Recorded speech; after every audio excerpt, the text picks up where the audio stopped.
I just have a question for the doctor, if I may, real quickly. Obviously, I support letting doctors prescribe off-label, whatever. But I'm not sure how this bill accomplishes what you're seeking. Because we have a political motivation for the pharmacies in many cases to not be filling the bills, not be filling the prescriptions that are off-label. They fill off-label stuff for us all the time. And so I don't know, in all honesty, I don't know that this bill accomplishes what you want, because this bill just says the board can't have a hearing and hold you accountable for your license for prescribing. I'd be interested to hear from the board. I have been on the board of medicine. I can't ever think of a time that the board ever asked anybody that ever had a hearing for somebody and threatened their license, which is what they have the power to do, based on off-label prescribing.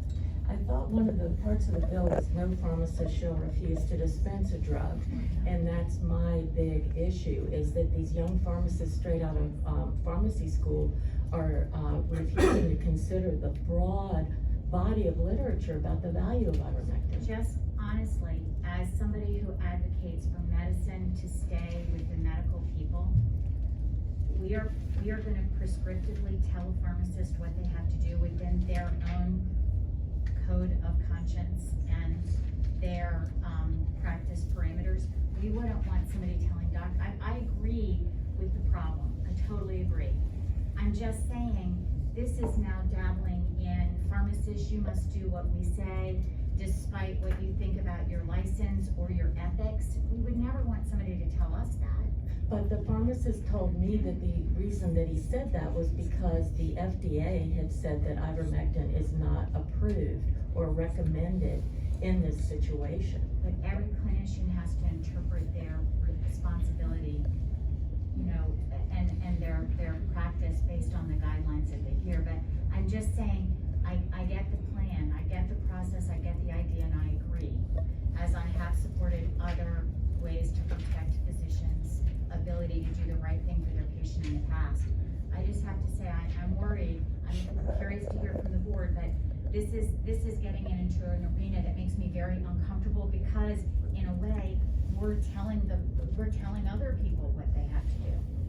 So maybe let legislatures be legislators, and you guys figure out how to accomplish what it is that we are trying to do in order to save lives, because Virginia citizens are dying. Agreed.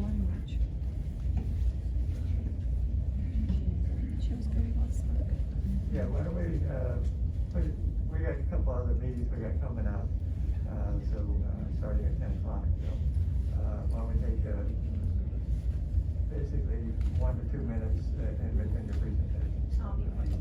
So in reference to what you're saying before we get on with this, my name is Kim Day. I'm from Chesapeake, Virginia. I am a nurse of 25 plus years. And in regards to that, I can vouch. Being a nurse for 25 years, doctors have always prescribed medications off-label for multiple diseases. That is nothing new under the sun, and it should not be for this. Also, I will say, I have spoken with several pharmacists, young and old, or mature, should we say, and they too have said they have been instructed to report doctors to the medical board to lose their license for trying to prescribe ivermectin or hydroxychloroquine. So, for what it's worth, just letting you know that.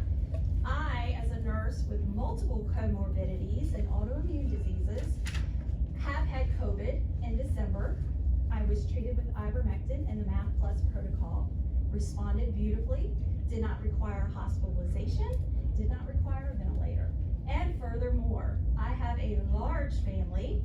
My parents in 70s, 70s plus, they too got COVID, used the MAP Plus protocol, plus ivermectin, diabetic, high blood pressure, atrial fib, you name it. We got these diseases, asthma.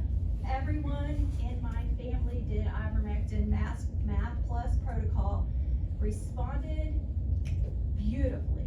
No hospitalizations, no deaths, no ventilators.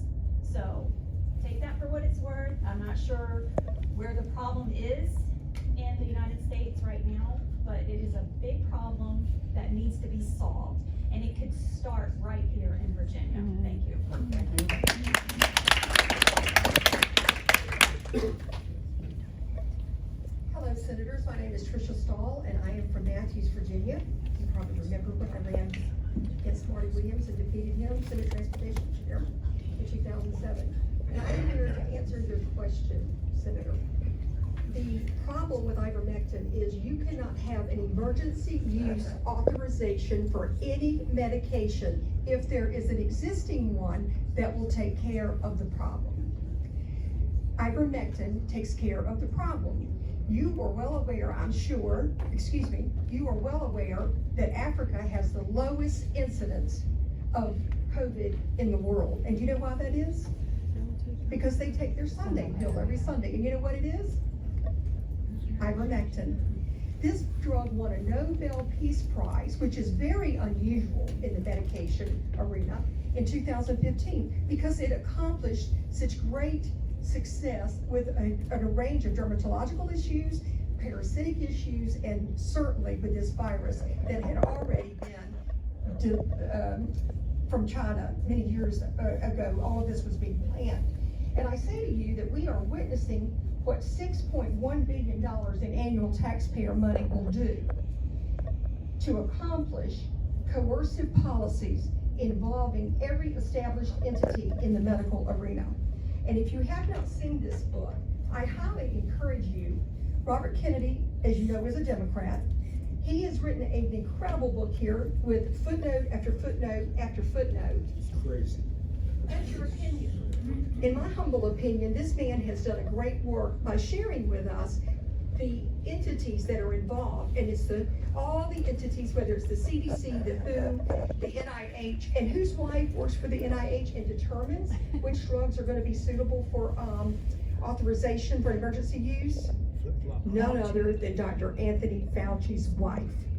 He controls $6.1 billion in annual taxpayer funding for scientific research, allowing him to dictate the subject, content, and outcome of scientific health research across the globe. Mr. Chairman,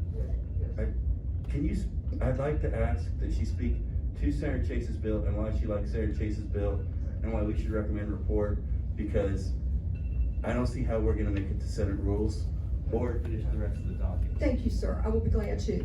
I have had 3 acquaintances and friends who have died from COVID, and they were sent to Sentara General Hospital, and they begged for ivermectin. Their families begged for ivermectin. They were refused that. They wanted to put them on remdesivir. Remdesivir is a very high reimbursement to the facilities, to the hospitals, versus ivermectin. It's about 75 cents a pill. So if doctors cannot prescribe medications that they know in their professional opinion will help a patient, where do we draw the line?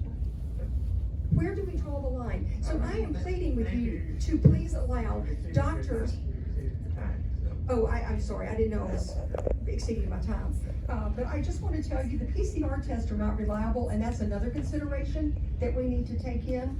And we just need to remember that all the Democrats who flew from Texas up to DC on that plane when they left the assembly down there, every one of them got COVID. Guess what drug they were treated with? Mr. Sudol, do you have any idea?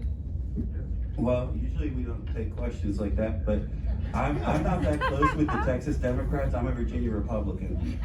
You might want to know your audience. I know my audience, but my point is that they were treated with ivermectin. Okay. Ivermectin saves lives. Doctors should prescribe it. So that's what saves us the Democrats.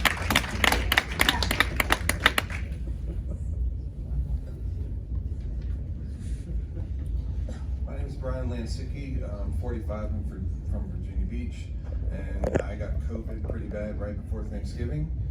And my doctor would not prescribe ivermectin or hydroxychloroquine, and they sent me home with an antibiotic, which turned out to be the wrong one also. And I found Dr. Fiore through an acquaintance of an acquaintance, and talked with her over the phone. And I was about 6 or 7 days into COVID without anything other than the antibiotic. I got the ivermectin, and the next day just immediately started to improve. And I don't understand why doctors are not allowed to prescribe this, why my doctor tells me that they can't prescribe it because nobody will fill it, and they're gonna get in trouble if they do prescribe it for me, I finally get it and it saves, I turn around in a day. So, that's all I have to say. Thank you.